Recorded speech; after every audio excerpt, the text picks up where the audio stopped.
Good morning guys, welcome to my channel. So guys, हम polity and constitution के PT 365 कर रहे थे, तो आज हम ये 6th पार्ट कवर कर लेते हैं अभी फ़िलहाल की वीडियो में। उसके बाद मैं जो शाम को एक वीडियो लाऊंगी तो उसमें हम इसका 7th पार्ट कंप्लीट कर देंगे, और कल मैं कोशिश करूँगी पॉलिटी एंड कॉन्स्टिट्यूशन के मैगजीन को पूरा कंप्लीट कर दूँ। ठीक है, क्योंकि इसमें टोटल 9 पार्ट्स हैं, तो 6th और 7th हम आज कंप्लीट कर लेंगे और 8th 9th हम कल कंप्लीट करने की पूरी कोशिश करेंगे।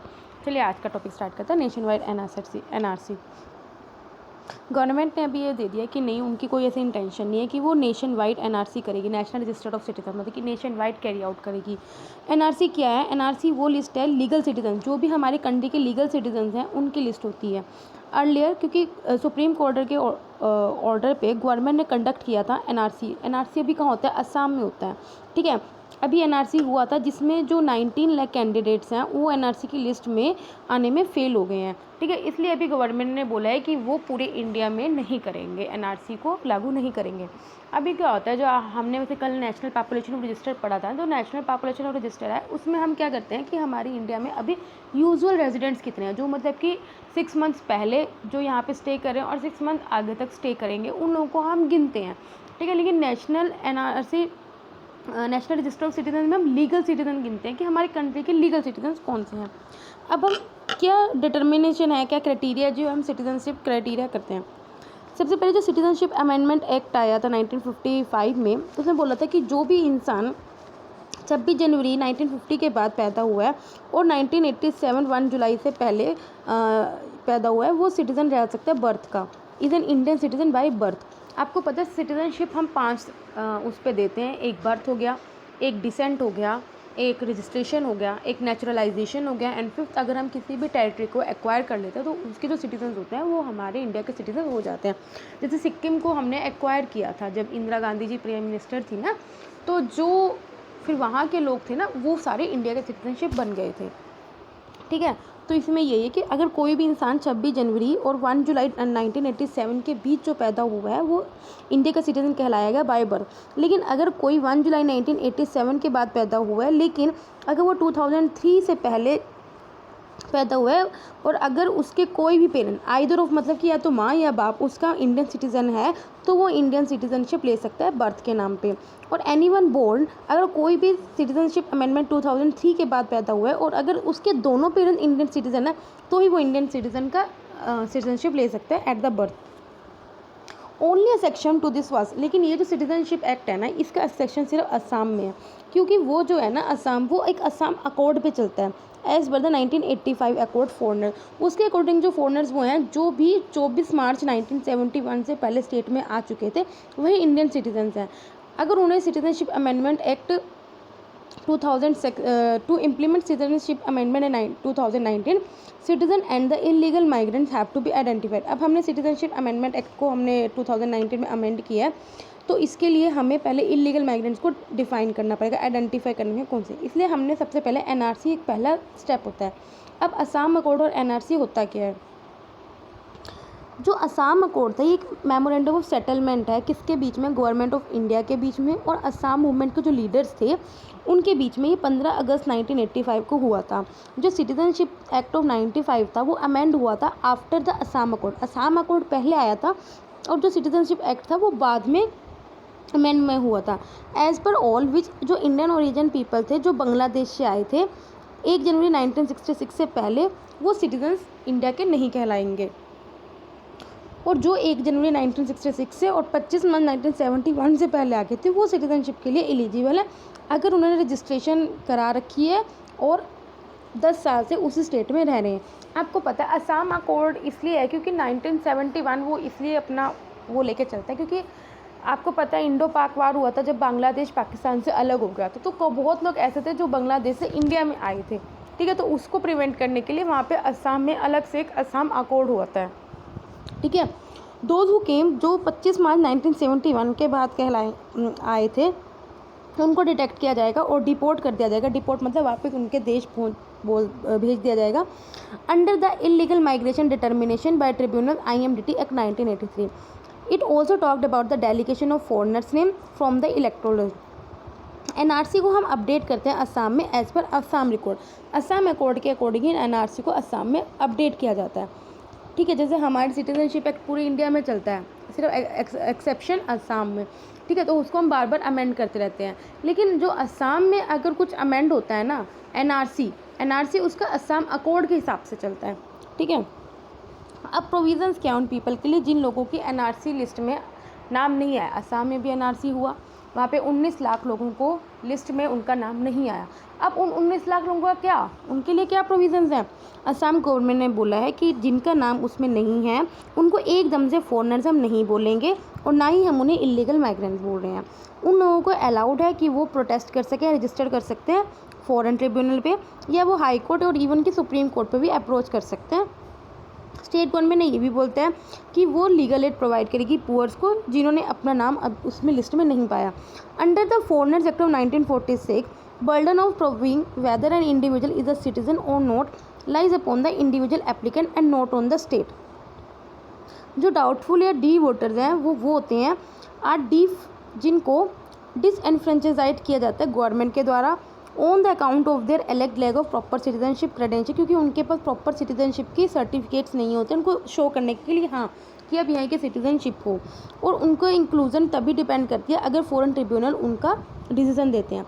जो डाउटफुल या डी वोटर्स कौन से होते हैं, वो होते हैं जो जिनके पास ये प्रॉपर आइडेंटिटी नहीं होती, जो ये क्लियर कर सकें कि वो यहाँ की सिटीजनशिप को एक्वायर करते हैं, और फिर उनका डिसीजन कौन देती है, फॉरेन ट्रिब्यूनल देती है। अब रिलेटेड न्यूज़ क्या है, रिसेंटली जो फॉरेन ट्रिब्यूनल ऑर्डर है 1964 वो अमेंड किया है ताकि जो हमने डिजिटल जो हमारे डिस्ट्रिक्ट मजिस्ट्रेट होते हैं, डिस्ट्रिक्ट डीएम होते हैं, उनको एम्पावर किया है कि वो हर स्टेट और यूटीज़ में एक फॉरेन ट्रिब्यूनल का कर सके, सेटअप कर सके, ठीक है। ये एस्टेब्लिश होएंगे थ्रू फॉरेनर ऑर्डर एक्ट 1964 के तहत इसको एस्टेब्लिश किया जाएगा। ये ऑर्डर किसका है, ministry of home affairs under the foreign act 1946। ये जो सेटअप किए जाएंगे वो डिसाइड करेंगे कि क्या जो पर्सन है वो इलीगल है इंडिया में, या वो फॉरेनर है या नहीं है, एज़ पर फॉरेनर एक्ट के अकॉर्डिंग ये काम करेंगे, ठीक है गाइस। नेक्स्ट न्यूज़ पर चलते हैं, सिटीजनशिप अमेंडमेंट एक्ट। जो सिटीजनशिप अमेंडमेंट एक्ट है 2019 उसने फ़िलहाल अमेंड किया कौन सा, सिटीजनशिप एक्ट 1955। आपको पता है सिटीजनशिप अमेंडमेंट एक्ट हमारा ऑलरेडी 9 टाइम्स ऑलरेडी अमेंड हो चुका है, ठीक है। 85 में भी हुआ था, 86 में भी हुआ, 2003 में भी हुआ था, 5 में भी हुआ था, 15 में भी हुआ था, एंड 16 में भी हुआ था। तो अब 2019 में अमेंड हुआ है, और इसके ऊपर कितने प्रोटेस्ट हुए ये भी आपने सारा न्यूज़ में देखा ही होगा, ठीक है। जैसे आजकल हर बार न्यूज़पेपर में कोरोना चल रहा है, तो पहले कुछ महीनों में हर न्यूज़पेपर में क्या चलता था, सिर्फ कैब या CAA, ठीक है, तो यही चल रहा था। देखो, अब पार्लियामेंट के पास पावर है कि वो किसी भी सिटीज़न की सिटीजनशिप या तो एक्वायर कर सकती है, या उसे टर्मिनेट कर सकती है, या उसे दे सकती है सिटीजनशिप एज़ पर आर्टिकल 11। मतलब पार्लियामेंट कोई भी ऐसा प्रोविज़न बना देगी जिससे या तो सिटीजनशिप उसकी एक्विजिशन हो जाएगी या उसकी टर्मिनेट हो जाएगी। जो सिटीजनशिप एक्ट है 2003 वो प्रोवाइड कर रहा है कि जो इलीगल माइग्रेंट्स हैं वो सिटीजनशिप के लिए एलिजिबल नहीं है, ना ही रजिस्ट्रेशन के थ्रू, ना ही नेचुरलाइजेशन के थ्रू, ठीक है। अब सेक्शन 2 जो है सिटीजनशिप एक्ट का 1950 वो डिफाइन करता है इलीगल माइग्रेंट है कौन। इलीगल माइग्रेंट हैं कौन, वो लोग जो कंट्री में एंटर हुए हैं बिना किसी वैलिड लाइक पासपोर्ट या वीज़ा के, या फिर अगर वो आए तो थे वैलिड डॉक्यूमेंट्स के साथ लेकिन वो beyond the permitted time period वो यहाँ रह चुके हैं। सपोज करो अगर वो 2 महीने का वीज़ा लेके आए तो पर वो रह रहे हैं 2 साल से, तो वो एक इलीगल माइग्रेंट ही कहलाए जाएंगे। अब जो हमने सिटीजनशिप अमेंडमेंट एक्ट किया है उसके प्रोविज़न किया है, इन्होंने बोला है 4 कंडीशन ऐसी हैं जिसमें जो भी माइग्रेंट यहाँ आया उसको इलीगल माइग्रेंट नहीं कहा जाएगा, अगर तो वो हिंदू, सिख, बुद्धिज़्म, जैन, पारसी, क्रिश्चियन इन 6 कमेटी में से किसी का है, और अगर वो अफ़गानिस्तान, बांग्लादेश, पाकिस्तान का, तो अगर वो इंडिया में 31 दिसंबर 2014 से पहले या उस दिन तक आया हो, ठीक है। लेकिन वो किसने, एक तो शेड्यूल स्टेट्स है ना जो हमारी 6 शेड्यूल में, उसमें ना असम, मेघालय, मिजोरम, त्रिपुरा, या फिर जिन स्टेट्स में ILP है, इनर लाइन परमिट, आपको पढ़ाया था मैंने कि अभी मणिपुर में आई है, 4 स्टेट्स में अभी inner line permit, Arunachal Pradesh, Nagaland में भी है, मिजोरम में है और मणिपुर में है, ठीक है। इन मतलब ये तो एक जो स्पेसिफिकली स्टेट्स होगी जो एक 6 शेड्यूल के अंडर है और जो ILP के अंडर है, उनको छोड़ के जो इंडिया में एंटर किया हो 31 दिसंबर 2014 तक, उन लोगों को हम क्या करेंगे, इलीगल माइग्रेंट्स नहीं बोलेंगे। ये जो लीगल प्रोसीडिंग्स है जो अबव कैटेगरी ऑफ माइग्रेंट्स पे चल रहा है उनको क्या कर देंगे, हम क्लोज कर देंगे। और जो पीरियड ऑफ नेचुरलाइजेशन होता है उसको हमने रिड्यूस कर दिया 11 साल से 5 साल में for above category of migrants. देखो रजिस्ट्रेशन में क्या होता है, जब हम रजिस्ट्रेशन कराते हैं कि हाँ हमें इंडियन सिटीजनशिप लेनी है, तो उसमें ये होता है कि हमें इंडिया में पिछले 5 साल से रहना होता है, तो इसे रजिस्ट्रेशन बोलते हैं। नेचुरलाइजेशन में क्या होता है, उसमें भी हमें रजिस्ट्रेशन करानी होती है, लेकिन उसके लिए क्या होता है कि हम पिछले 11 साल से रह रहे हो तो उसे नेचुरलाइजेशन बोलते हैं। लेकिन अब क्या किया है हमने, इसका जो पीरियड है ना वो 11 साल से घटा के 5 साल कर दिया। अब 1955 का एक्ट बोलता है कि अगर पर्सन टू वो सिटीजनशिप बाय नेचुरलाइजेशन के लिए अप्लाई कर सकता है अगर तो ऊपर की सारी क्वालिफिकेशन उस पर मीट करो, मतलब अगर वो 6 कम्युनिटी में हुआ हो या अफगानिस्तान, बांग्लादेश या पाकिस्तान से आया हो, 31 दिसंबर 2014 से पहले है, तो वो कर सकता है। लेकिन वो उन ट्राइबल एरियाज़ या वो ILP वाले एरियाज़ में नहीं होना चाहिए। ठीक है, अब हम OC रजिस्ट्रेशन होता है जो ओवरसीज सिटीजन्स ऑफ इंडिया हैं उनको भी कैंसिल करने की कुछ अलग से इन्होंने वो दिए हैं ग्राउंड्स कि हम कर सकते हैं अगर तो किसी ने सिटीजनशिप एक्ट को वायलेट किया हो या कोई भी सेंट्रल गवर्नमेंट को किसी और लॉ को वायलेट किया है। उन्होंने ये भी बोला है कि हम कैंसिल कर सकते हैं रजिस्ट्रेशन OCI का 5 ग्राउंड पे, अगर तो उसने रजिस्ट्रेशन किसी फ्रॉड के थ्रू कराया हो या कॉन्स्टिट्यूशन के हमारा डिसअफेक्शन कराया हो या फिर वो किसी एनिमी के साथ एंगेज हुआ ड्यूरिंग वॉर या फिर उन्होंने हमारी सॉवरेनिटी को ठेस पहुंचाई हो या फिर सिक्योरिटी पर्पस से, अगर पब्लिक इंटरेस्ट के पर्पस से, तो हम इन 5 ग्राउंड्स पे किसी भी OCI होल्डर की सिटीजनशिप को क्या कर सकते हैं, OCI कार्ड होल्डर को कैंसिल कर सकते हैं उसकी रजिस्ट्रेशन। ठीक है गाइज, एक और ग्राउंड है सॉरी, इसमें ये भी बताया कि अगर सपोज़ करो OCI कार्ड होल्डर मैंने ले लिया और उसके मुझे होते ही मुझे 2 साल की सज़ा हो गई, ठीक है, तो इतने में मेरा क्या हो जाएगा, मेरा कार्ड कैंसिल हो जाएगा। ठीक है गाइस, जो सिटीजनशिप एक्ट 1955 था ये प्रोवाइड करता है कि हम कैसे सिटीजनशिप को ले सकते हैं, birth, descent, registration, naturalization and by the incorporation of territory in India. मैं आपको पहले ही बता चुकी हूँ। एक्ट प्रोहिबिट करता है इलीगल माइग्रेंट्स को कि वो इंडियन सिटीजनशिप को एक्वायर करें। ये इलीगल माइग्रेंट उन लोगों को बोलता है जो इंडिया में एंटर कर दिए बिना वीज़ा या बिना कोई वैलिड डॉक्यूमेंट के और स्टे कर दिए beyond the permitted time. It regulates registration of OCI and their rights. जो ओवरसीज सिटीजन ऑफ इंडिया हैं उनके राइट्स को भी ये क्या करता है, ओवरसी करता है। ठीक है, चलो next, schedule caste and tribes prevention of atrocity act. अभी जो गवर्नमेंट ने अमेंड किया था schedule caste and schedule tribe act 1989 को, सुप्रीम कोर्ट ने क्या किया है, उन अमेंडमेंट्स को क्या किया है, अपहोल्ड किया है, मतलब कंफर्म किया या सपोर्ट किया। ठीक है, उसकी एक बार देखता है कि हाँ यार जो अमेंड किए हैं गवर्नमेंट ने वो कुछ वायलेशन तो नहीं कर रहा कॉन्स्टिट्यूशन का या बेसिक स्ट्रक्चर का, जो भी है वो सब इस चीज़ों को देखता है। तो अमेंड क्या किया है, बार अगेंस्ट एंटिसिपेटरी बिल। जो एंटिसिपेटरी बिल क्या होता है, एंटिसिपेटरी बिल, सपोज़ करो मैंने कुछ क्राइम किया है, मैंने ऑफेंस किया है किसी SC ST के अगेंस्ट, तो मेरे पास है कि मुझे भी जेल हो गई, लेकिन मेरे अरेस्ट होने से पहले ही वो एंटिसिपेटरी बेल आ जाती है, जिससे क्या है मैं बेल देके छूट जाती हूँ इवन अरेस्ट से पहले। ठीक है, तो उसे बोलते हैं एंटिसिपेटरी बिल। तो एंटिसिपेटरी बिल पे क्रॉस कर दिया है इन्होंने। एक न्यू सेक्शन 18A को इंसर्ट कर दिया है। इसमें क्या था कि हम क्या करते थे, जब अरेस्ट करने से पहले जिसने ऑफेंस किया है उसकी प्रिलिमिनरी इंक्वायरी करते थे। ठीक है, अब उसको भी क्या कर दिया है, कैंसिल कर दिया है। इन केसेस अंडर द एट्रोसिटी कोई और प्रोसीजर नहीं फॉलो किया जाएगा, सिर्फ क्रिमिनल प्रोसीजर कोड है, सिर्फ वही अप्लाई होएगा। सुप्रीम कोर्ट ने बोलते जो ये जजमेंट्स हैं वो रिकॉल कर दिए Subhash Kashinath Mahajan versus state of Maharashtra case में, जहाँ से सुप्रीम कोर्ट ने डाइल्यूट कर दी थी schedule case and tribes act को 1989। अब ये जो एक्ट आया था 1989 में, ये क्या था, 1955 में protection of civil right act आया था ताकि हम फंडामेंटल और सोशो इकोनॉमिक, पॉलिटिकल या कल्चरल राइट शेड्यूल कास्ट से शेड्यूल ट्राइब के लोगों को प्रोटेक्ट कर सकें। इसने लेटर रिप्लेस कर दिया था प्रिवेंशन ऑफ एट्रोसिटीज़ एक्ट 1989 का। ये हम चाहते हैं हम प्रिवेंट कर सकें जो भी ऑफेंसेस SC ST पे होते हैं उन लोगों को। इसमें हमने प्रोविज़न कुछ ऐसे बनाया था, एबोलिशन ऑफ अनटचेबिलिटी और इक्वालिटी, इन सबको ध्यान में रखते हुए कि आर्टिकल 14, 15 और 17 हम कुछ स्पेशल कोर्ट को एस्टेब्लिश करेंगे जो कि ऐसे ऑफेंसेस को ट्रायल करेगी और जो विक्टिम्स होते हैं ऑफेंसेस को उनको रिलीफ देगी और रिहैबिलिटेट करेगी। ये सेंट्रल गवर्नमेंट को ऑथराइज़ करता है कि कुछ रूल्स को फ्रेम कर सके। इसमें 22 ऑफेंस को लिस्ट किया गया है जो भी वेरियस ऑफेंसेस हैं, क्रिमिनल ऑफेंसेस हैं, जो सेल्फ रिस्पेक्ट को एक, क्योंकि डिग्निटी को शेड्यूल कास्ट, शेड्यूल टाइप के लोगों को डिफाइन करती है। ठीक है। एक्ट इम्प्लीमेंट किया जाएगा रिस्पेक्टिव स्टेट गवर्नमेंट या यूनियन टेरिटरी के द्वारा, जो क्या करते हैं सेंटर से कुछ क्या लेते हैं, फंडिंग लेते हैं सेंट्रल स्पॉन्सर्ड स्कीम के अंडर। ठीक है। एक्ट को अमेंड किया था 2019 में, जिसमें हमने न्यू ऑफेंसेस एक्ट कर दिए थे। ठीक है। जैसे अभी कितने 22 ऑफेंसेस इन्होंने बताया ना हमने लिस्ट किए हुए, तो 2016 में कुछ और एक्ट को हमने क्या कर दिया था, ऐड कर दिया था। सो आई होप गाइस आपको ये समझ में आ रहा हो। आधार रिपोर्ट अभी क्या है, एक कंसल्टेंट फर्म है, कंसल्टिंग फर्म डालबंग, उसने कहा है कि क्या आधार का जो स्टेटस क्या है, जो हमारा आधार कार्ड है ना, उसका क्या स्टेटस है, उसको रिलीज़ किया है। स्टेट ऑफ आधार। ठीक है। आधार क्या होता है, कभी अपना आधार कार्ड देखना, उसके नीचे 12 डिजिट का आइडेंटिफिकेशन नंबर होता है। वो कौन इशू करता है, UAIDI, unique identification authority of India. वैसे कल हमने इसके बारे में बहुत अच्छे से बात करी थी, जब हम NPR का कर रहे थे, तो उसमें हमने NPR और आधार का डिफरेंस पूरा देखा था कि कैसे जो आधार है वो UIDI के द्वारा करता है, NPR registrar general of India के द्वारा किया जाता है। वो कंपल्सरी है, वॉलंटरी है, वो डोर टू डोर है, उसमें हम खुद जाके एनरोलमेंट कराना होता है। हमने कल किया था, जिसने नहीं देखी वो कल की वीडियो तो प्लीज़ देख लीजिएगा, तो उनको अच्छे से समझ में आ जाएगा। ठीक है। हाँ, तो सिटीजन किसी भी रेजिडेंट ऑफ इंडिया कोई मिलता है 12 डिजिट का आइडेंटिफिकेशन नंबर है, कौन इशू करता है, UIDI मैंने बताया था स्टैट्यूटरी बॉडी है, किसके under, ministry of electronics and information technology.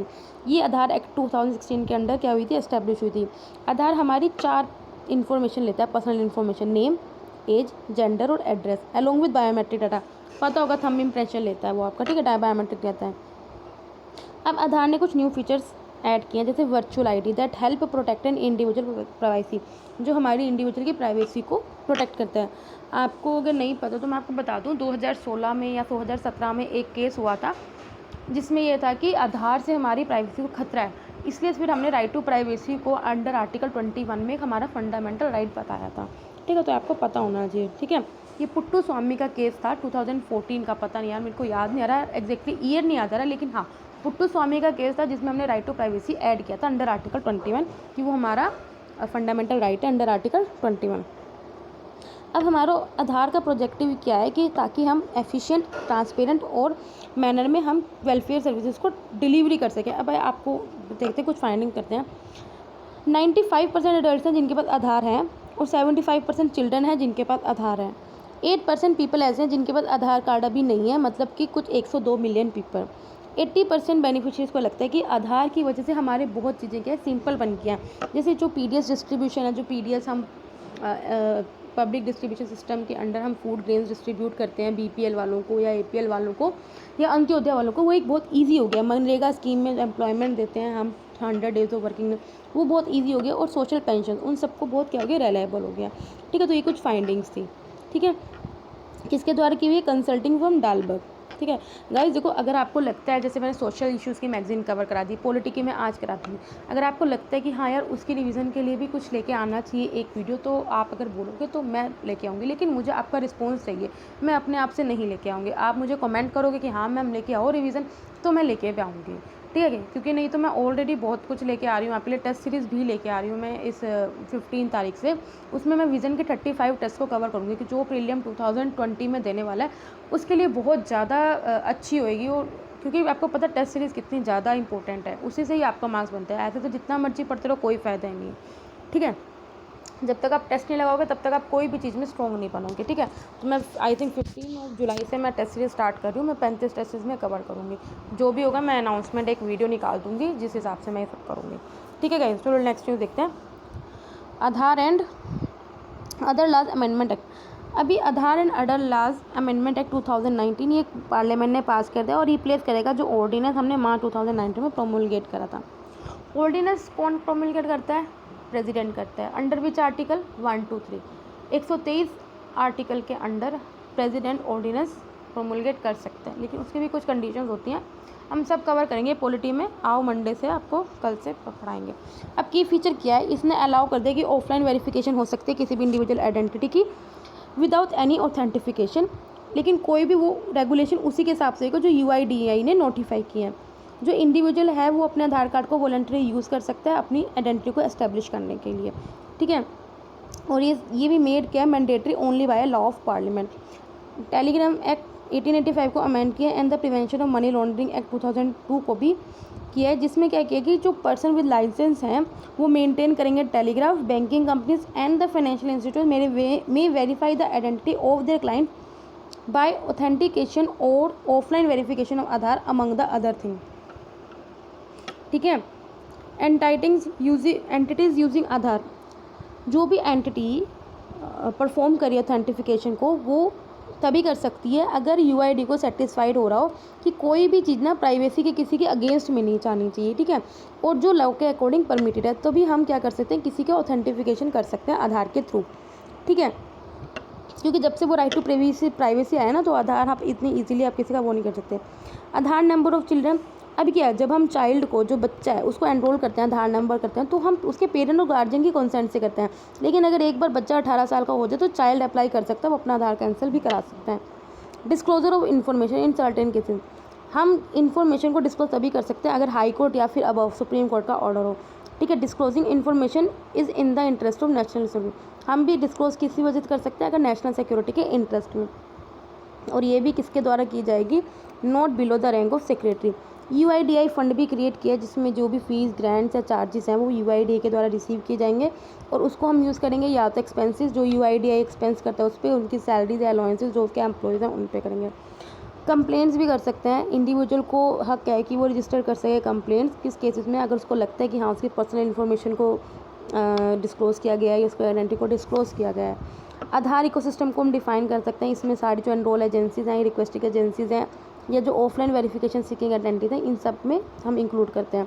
Penalties क्या है, यूआईडीआई बहुत कंप्लेंट्स को अपने साथ रजिस्टर कर सकता है अगर वो कंप्लाइंग विद द एक्ट और द अगर वो यूआईडीआई के डायरेक्शन के अकॉर्डिंग काम नहीं किया तो furnish information required by the UIDAI. Telecom dispute settlement and appellate tribunal shall be the appellate authority against the decision of the adjudication officer.